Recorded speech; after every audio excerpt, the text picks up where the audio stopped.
The billionaire's hand froze mid-signature. Frank Cole had fired 17 employees that month without blinking. He had destroyed competitors, crushed negotiations, and earned his reputation as the man without a heart.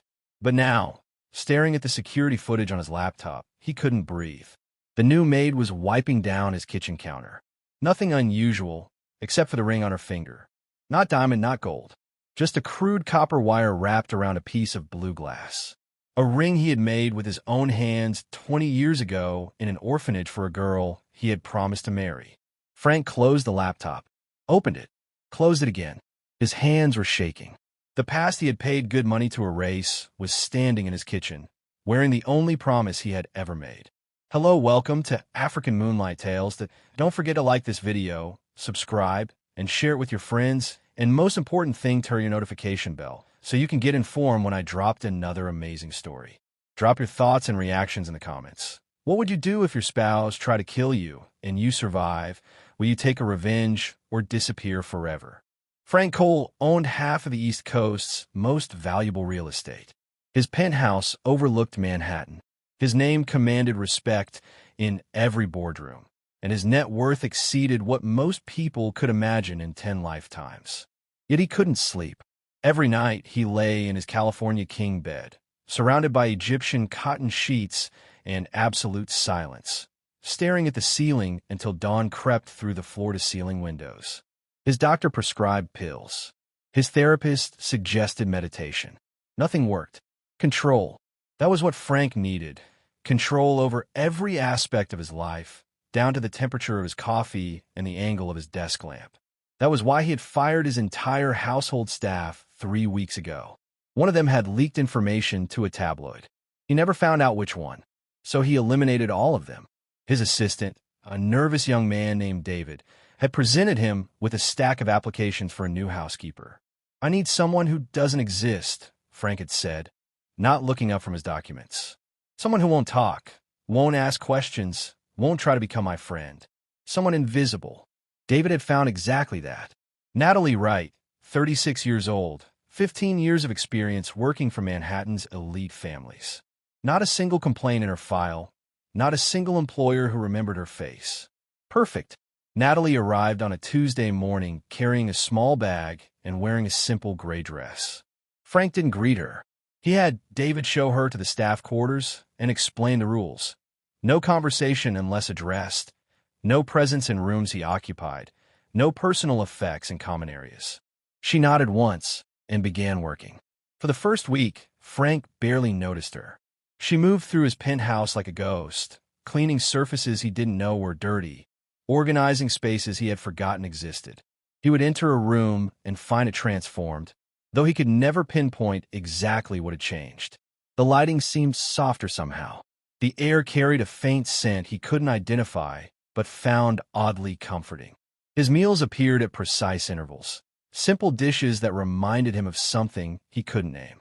On the 8th night, Frank Cole slept for 6 uninterrupted hours. He woke up confused, almost alarmed. He couldn't remember the last time that had happened.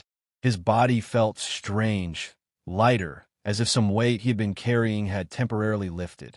He told himself it was coincidence. But then it happened again, and again. By the 3rd week, Frank found himself curious about the woman who had somehow altered the atmosphere of his home without changing anything visible. He began checking the security cameras, not out of suspicion, but out of fascination. He watched her work. She moved with quiet efficiency, never rushing, never wasting motion. She talked to no one, hummed no songs, displayed no personality whatsoever. Except for one thing, the ring. She wore it constantly, that crude copper band with the blue glass stone. She never took it off, not when washing dishes, not when scrubbing floors, not when her hands were buried in soapy water. It was clearly worthless, the kind of thing a child might make as a craft project, yet she protected it like it was the most precious thing she owned. Frank first noticed it on a Thursday evening. He was reviewing footage from earlier that day, watching Natalie dust his study when the camera caught the ring in clear detail. His coffee cup slipped from his fingers. The copper wire was twisted in a specific pattern, 3 loops crossing over each other before wrapping around the stone. The blue glass was cut at an odd angle, one corner chipped slightly. He knew that pattern. He knew that chip. He had made them himself 20 years ago in the basement of St. Catherine's Orphanage in Baltimore. Frank closed his laptop, opened it, closed it again. His hand was shaking. St. Catherine's. He hadn't allowed himself to think about that place in 2 decades. He had paid good money to erase every connection to it, change his name when the Morrisons adopted him, built an entirely new identity from scratch. But now the memories came flooding back, unstoppable. The cramped dormitory rooms, the smell of industrial cleaner and overcooked vegetables, the older boys who stole food from the younger ones, the nights spent hungry and afraid. And her, Natalie. She had been 14 to his 16, small for her age, with eyes that seemed too old for her face. The other children picked on her constantly. She was different, quiet, an easy target. Frank had protected her, not because he was brave, but because protecting her made him feel like he mattered, like he was worth something. They had become inseparable. She would save half her bread for him when he got in trouble and missed meals. He would stand between her and anyone who tried to hurt her. At night, they would sit on the fire escape and talk about the future, about escape, about a life beyond those walls. One winter night, Frank had found a piece of copper wire in the maintenance room and a shard of blue glass from a broken bottle. He had spent hours twisting and shaping them, cutting his fingers on the sharp edges until he had something that vaguely resembled a ring. He had given it to her on Christmas Eve, the only gift either of them received that year. "When I get rich," he had said, his voice cracking with adolescent sincerity, "I'll come back for you. I'll marry you. Keep this as proof." She had smiled, and he had felt like the wealthiest person in the world. 2 weeks later, the Morrisons came. They were wealthy, connected, everything Frank had dreamed about. They wanted to adopt him, give him their name, pay for his education, open every door that had been closed to him. There was only one condition: complete separation from your past. Mr. Morrison had explained, his tone businesslike. No contact with anyone from the orphanage. No mention of where you came from. You will be Frank Morrison, born into our family. The boy from St. Catherine's will cease to exist. Frank had hesitated for exactly 3 seconds.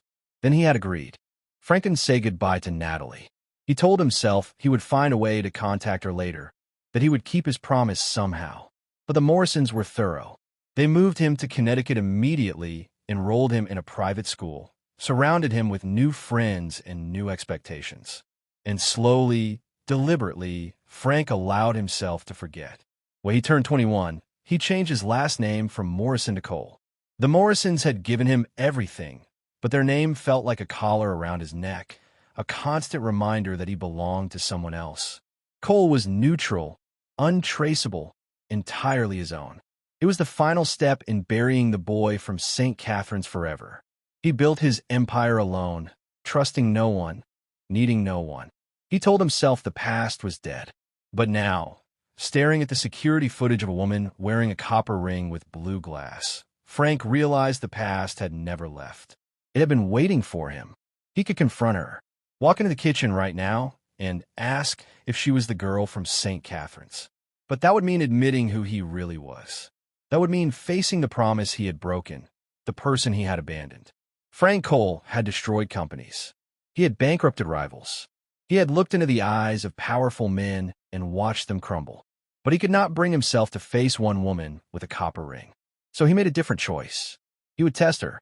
He would leave clues, triggers, things that only someone from St. Catherine's would recognize.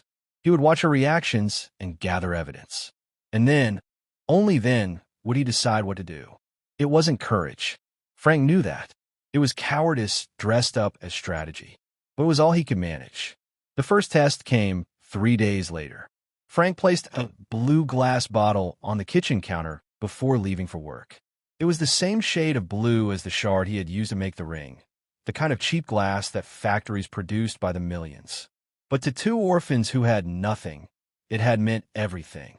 He watched the footage that evening, rewinding and pausing obsessively. Natalie had entered the kitchen at 7:15 in the morning. She had wiped down the counters, organized the fruit bowl, and then her hand had stopped inches from the bottle. For exactly 4 seconds, she didn't move. Then she picked it up carefully, almost tenderly, and placed it in the cabinet with the other glassware. Her face betrayed nothing, but those 4 seconds told Frank everything he needed to know. She recognized it. The second test was more specific. Frank found a recording of Silent Night, performed by a children's choir, the same version that St. Catherine's had played every Christmas. He set it as his morning alarm, loud enough to be heard throughout the penthouse. He pretended to sleep in that day, watching through the security cameras as Natalie moved through her duties. When the music started, she was dusting the bookshelves in his study. Her hands slowed against the wood. Her eyes drifted toward the window, unfocused, seeing something far beyond the Manhattan skyline. She stood there for nearly a minute, cloth frozen in mid-motion. Then she blinked, straightened her shoulders, and continued working as if nothing had happened. Frank felt something twist in his chest. It might have been guilt. It might have been hope. He couldn't tell the difference anymore. The third test was the most dangerous. Frank had kept one photograph from St. Catherine's, hidden in a safe deposit box for 20 years. It showed a group of children standing in front of the orphanage's main building, squinting against the winter sun. Frank was in the back row, skinny and serious. Natalie stood 3 rows ahead, barely visible, her face half turned toward the camera. He left the photograph on his desk face up, as if he had been looking at it and forgotten to put it away. That afternoon, he came home early and hid in his bedroom, watching the live feed on his phone. Natalie entered the study at 4:30 to empty the wastebasket. She noticed the photograph immediately. Her whole body went still, the kind of stillness that spoke louder than any scream. She picked up the photograph with both hands, holding it like it might crumble to dust. Her thumb traced across the faces of children long grown, stopping at 2 points that Frank knew without seeing: him and her. She stood there for a long time, longer than he had expected. When she finally set the photograph down, she placed it exactly where she had found it, aligned perfectly with the edge of the desk. Then she finished emptying the wastebasket and left the room. She never mentioned it, never asked about it, never gave any indication that the photograph existed. And that restraint, that absolute commitment to remaining invisible, broke something inside Frank. She knew who he was. She had probably known from the moment she took this job. Yet she had said nothing, demanded nothing, expected nothing. She was still protecting him, just as she had done when they were children, protecting him from the confrontation he was too cowardly to initiate. The distance between them became unbearable. Every morning, Frank found reasons to be in the kitchen when Natalie arrived. He would linger over his coffee, pretending to read the newspaper, stealing glances at her as she moved through her tasks. She acknowledged him with polite nods and nothing more, maintaining the wall between employer and employee with perfect precision. He wanted to tear that wall down. He wanted to grab her shoulders and demand answers. He wanted to fall at her feet and beg forgiveness. Instead, he asked her to refill his coffee cup and watch her walk away. The weeks passed in this strange dance, 2 people orbiting each other, both pretending not to remember a fire escape and a copper ring and a promise made by a boy who no longer existed. Frank tried to focus on work, but his concentration shattered. He snapped at executives during meetings. He missed deadlines. His assistant started giving him worried looks that Frank pretended not to notice. At night, he lay awake and watched old security footage of Natalie moving through his penthouse, searching for clues to what she was thinking, what she was feeling, whether she hated him or had simply forgotten him the way he had tried to forget her. But the copper ring was still on her finger, and that told him everything and nothing at all. The charity gala had been planned for months. Frank hated these events, the forced smiles, the hollow conversations, the wealthy pretending to care about causes they couldn't even name. But his publicist insisted. After the staff firings had made headlines, he needed to rehabilitate his image. Philanthropist Frank Cole hosts Evening of Giving. The invitation read, 300 guests at $5,000 a plate. All proceeds going to underprivileged youth programs. The irony was not lost on him. He had ordered Natalie to stay in the staff quarters during the event. The last thing he needed was distraction, and her presence had become exactly that. But on the night of the gala, his catering manager approached him with a problem. "We're short-staffed, Mr. Cole. 3 servers called in sick. We need everyone available." Frank should have refused. He should have hired replacements or reduced the service. Instead, he heard himself saying, "Use whoever you have, including my housekeeper."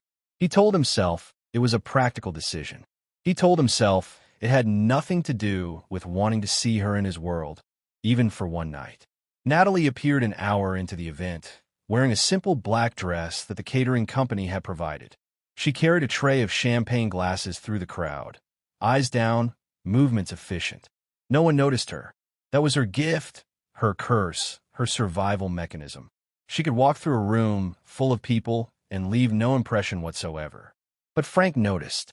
He tracked her across the ballroom, like a compass pointing north, unable to look away for more than a few seconds at a time. That was when Victoria Ashford decided to make trouble. Victoria was old money, the kind of wealth that had been inherited so many times it felt like a birthright rather than a fortune. She had approached Frank 6 months ago with a business proposal that he had rejected, and she had been nursing the grudge ever since. She spotted Natalie passing nearby and called out, her voice sharp with champagne and contempt. "You there, with the tray. Come here." Natalie stopped and turned, her face neutral. Victoria grabbed Natalie's hand and held it up for her companions to see. "Ladies, look at this. The help is wearing jewelry. And what jewelry it is. Is this copper? Is that glass?" Laughter rippled through the group. Victoria yanked the ring off Natalie's finger in one swift motion. "Let me do you a favor and throw this away. You'll never find a husband wearing garbage like this." She tossed the ring carelessly over her shoulder. It hit the marble floor with a small sound that somehow cut through all the noise of the gala, bouncing twice before rolling under a nearby table. Natalie dropped to her knees immediately, her tray clattering to the ground, champagne glasses shattering around her. She crawled toward the table, searching desperately, her composure finally broken. Victoria laughed. "Look at her, scrambling on the floor like an animal." Frank was already moving. The crowd parted for Frank instinctively. They always did. But this time there was something in his expression that made people step back further than usual, something dangerous that they had never seen from the composed billionaire. He walked past Victoria without acknowledging her existence. He walked past the staring guests, the whispered comments, the raised phones capturing every moment. He walked directly to where Natalie was still searching under the table, and he knelt down beside her on the cold marble floor. The ring had rolled against the far table leg. Frank picked it up carefully, feeling the familiar weight of copper and glass in his palm. 20 years, and it still felt exactly as he remembered. Natalie was staring at him, her eyes wide, her breath uneven. This close, he could see the tears she was fighting to hold back. Frank took her hand gently. He slid the ring back onto her finger. The same finger where he had placed it 2 decades ago in the basement of St. Catherine's. Then he stood and turned to face Victoria Ashford.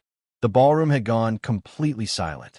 300 of Manhattan's wealthiest citizens stood frozen, champagne glasses halfway to their lips, watching the most powerful man in the room defend his housekeeper. "This ring," Frank said, his voice carrying across the silence, "is worth more than every diamond in this room combined. And you just insulted the woman wearing it in front of me." Victoria's face had gone pale. "Frank, I didn't mean. Get out of my home. And don't expect any future invitations to anything bearing my name." Victoria gathered her clutch and walked toward the exit, her heels clicking loudly in the silence. No one moved to follow her. No one moved at all. Frank turned back to Natalie and offered his hand to help her up. She took it hesitantly, rising from the floor with as much dignity as she could manage. "I'm sorry," he said quietly, for her ears only. "I should have stopped her sooner." Natalie looked at him for a long moment. Something passed between them, an acknowledgement of everything that had been left unsaid for 20 years. Then she pulled her hand away, picked up her tray, and walked toward the kitchen.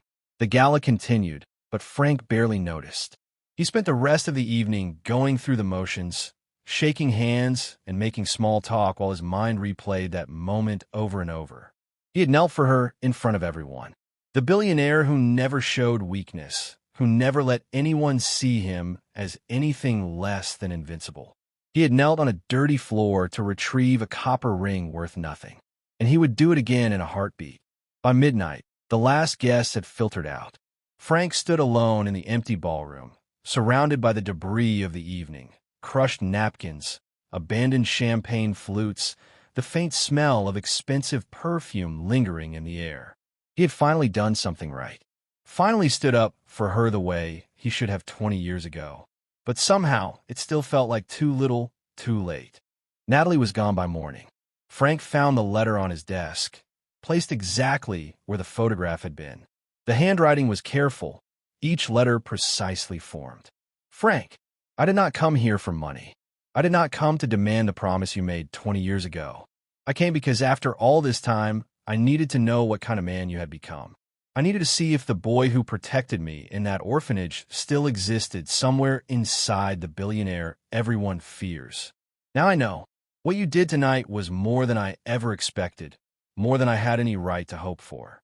You defended me when it cost you nothing, and that kindness is enough to last me the rest of my life.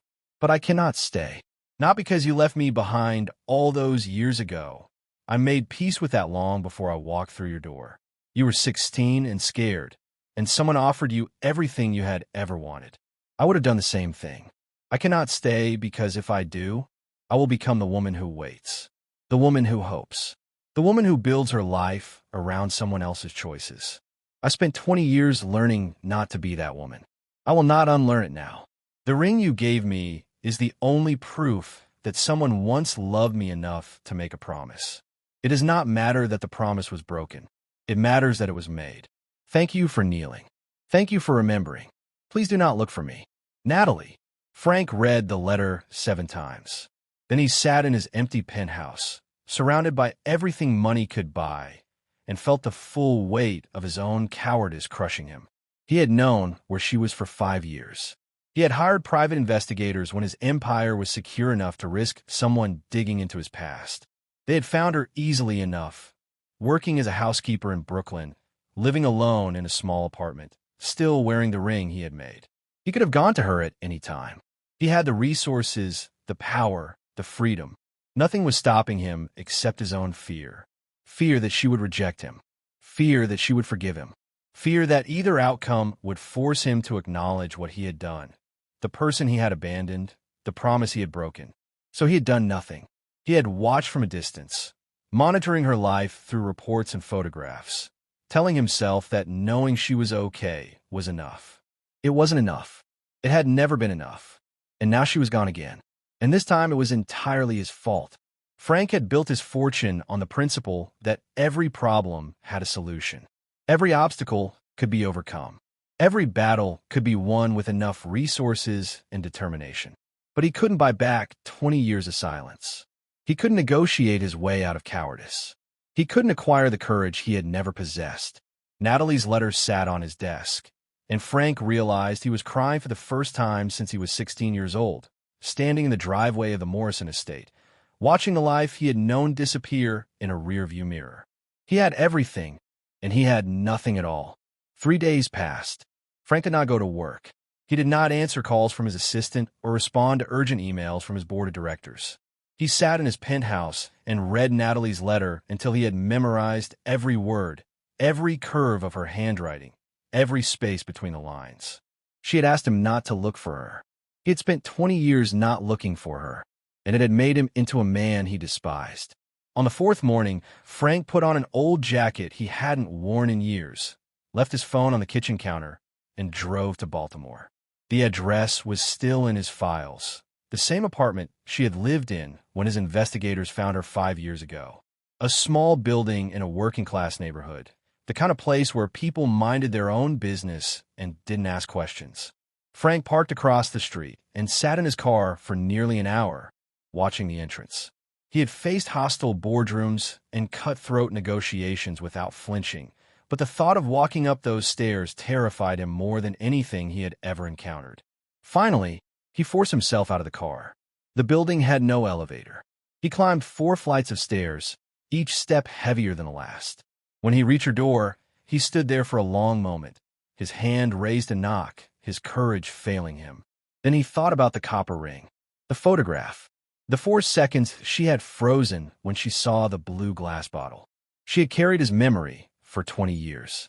The least he could do was face her. He knocked. The door opened, and Natalie stood before him in a simple sweater and jeans, her hair pulled back, the copper ring still on her finger. She looked at him without surprise, as if she had been expecting this moment since the night she left. "You found me," she said. Frank swallowed hard. "I always knew where you were." Something flickered in her eyes, but she didn't respond. 5 years ago, he continued, the words spilling out before he could stop them, I hired someone to find all the children from St. Catherine's. I told myself I was just curious, that I wanted to know what happened to everyone. But really, I was looking for you. Natalie leaned against the doorframe, her arms crossed. "And when you found me, I did nothing." Frank felt the shame burning in his chest. "I knew where you lived, where you worked. I knew you still wore the ring. And I did nothing because I was afraid." Afraid of what? Afraid you would look at me and see what I really am. A coward who made a promise to a 14-year-old girl and then disappeared without even saying goodbye. Natalie was quiet for a long time. When she finally spoke, her voice was soft but steady. "Why are you here now, Frank?" He had rehearsed answers to this question during the entire drive from Manhattan. Explanations, justifications, carefully constructed arguments. But standing in front of her, all of those words dissolved into nothing. "Because I don't want to be a coward anymore," he said simply. "Not for one more day." Natalie studied his face, searching for something. Whatever she found made her step back from the doorway. "Come in." Her apartment was small but clean, filled with secondhand furniture and potted plants that crowded every available surface. Frank felt oversized and out of place, his expensive jacket absurd against the modest surroundings. Natalie sat on a worn armchair and gestured for him to take the couch across from her. The distance between them felt both too close and impossibly far. "You were right to leave," Frank said before she could speak. "Everything in your letter was right. I had 20 years to find you, and I chose not to. I had the money, the power, the freedom. Nothing was stopping me except my own fear." Natalie's expression didn't change. "And now?" she asked. "Now I understand something I should have understood a long time ago." Frank leaned forward, his hands clasped between his knees. "When I was 16, I thought leaving was the brave choice. I thought I was being smart, taking the opportunity, building a better future. But I wasn't brave. I was just scared of being poor and forgotten. So I traded everything real for everything shiny, and I've been empty ever since." He reached into his jacket pocket and pulled out a small cloth bundle. Inside was a coil of copper wire and a pair of small pliers. "I'm not here to ask you to forgive me," he said, placing the bundle on the coffee table between them. "I'm not here to make promises I might not keep. I'm just here to tell you that I want to try again. Not as a billionaire and a housekeeper. Just as two people who knew each other before the world told us we couldn't be together." Natalie looked at the copper wire, then back at Frank. "What are you asking for?" "A chance to make another ring," he said. "Not because the first one wasn't enough, but because I want you to have something made by the man I am now, not just the boy I used to be." For the first time since he had arrived, Natalie's composure cracked. Her eyes glistened, and she pressed her lips together as if holding back words that had been waiting 20 years to escape. "Do you know what kept me going all those years?" she asked, her voice unsteady. "It wasn't a promise. I stopped believing in the promise a long time ago." Frank waited, afraid to breathe. "The night you made that ring, you cut your hand on the glass. You were bleeding, and you didn't have anything to bandage it with. So I tore a strip from my shirt and wrapped it around your fingers." Natalie touched the copper ring on her hand. "That was when I knew you were different. You were willing to hurt yourself to give me something beautiful. No one had ever done that for me before." She met his eyes.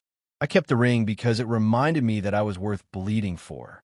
Even if you forgot, even if you never came back, someone once thought I was worth that much." Frank felt tears sliding down his face. He didn't try to wipe them away. "I never forgot," he whispered. "Not one day. I just convinced myself that forgetting was easier than facing what I'd done." Natalie rose from her chair and crossed the small distance between them. She sat beside him on the couch, close enough that he could smell the familiar scent that had filled his penthouse during those weeks she worked there. "I don't need promises," she said quietly. "I don't need rings or apologies or explanations. I just need to know that you're here because you want to be, not because you feel guilty." Frank took her hand, the one wearing the copper ring, and held it gently. "I'm here because for 20 years I've been building an empire to prove I was worth something.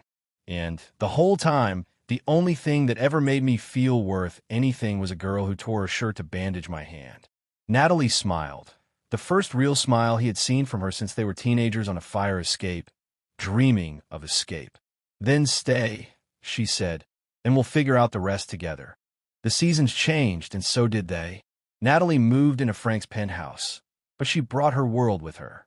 The potted plants from her apartment now lined the windows. The secondhand books filled his empty shelves. She still cooked their meals herself, still wore simple clothes, still refused to let him buy her anything she didn't need. Frank learned to live at her pace. He delegated more responsibilities to his team, left the office before sunset, spent evenings sitting with her on the balcony, watching the city lights flicker on below them. On her finger, Natalie now wore 2 rings. The original copper band with its blue glass stone, worn smooth by 20 years of constant wear. And beside it, a new ring that Frank had made himself. The copper wire twisted clumsily, the craftsmanship far from perfect.